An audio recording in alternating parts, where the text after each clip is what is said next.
À quelques heures d'un match décisif, une conférence de presse fait basculer l'ambiance. Dimanche soir, le sélectionneur sud-africain Hugo Broos lâche des mots rares à ce niveau.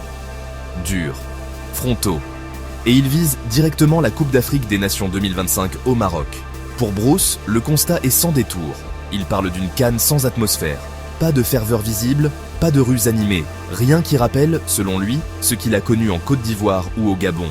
Là où le football déborde des stades, ici, il dit ne rien ressentir. Ni autour des enceintes, ni lors des déplacements de son équipe. La critique devient plus lourde quand il évoque l'accès au stade. Barrages policiers, supporters bloqués, détenteurs de billets empêchés d'entrer. Le sélectionneur raconte même l'angoisse de sa propre famille, présente en tribune, prise dans un climat qu'il juge anxiogène avant le coup d'envoi.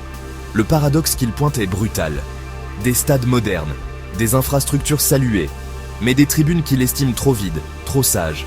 En cause, selon lui, une politique restrictive mise en place après les premières journées, qui freinerait l'entrée du public et tuerait l'ambiance. Cette sortie tombe au pire moment. La CAN 2025 est jusqu'ici présentée comme une réussite organisationnelle. Le Maroc soigne son image continentale, avec en ligne de mire d'autres échéances majeures, dont le Mondial 2030. Les propos de Broos rompent ce récit sans prévenir. Au Maroc, les réactions commencent à monter, silence officiel ou réponse directe du comité d'organisation.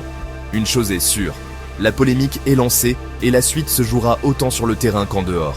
Si ce genre d'histoire t'intéresse, abonne-toi. On parle tous les jours du Maroc et du monde ici.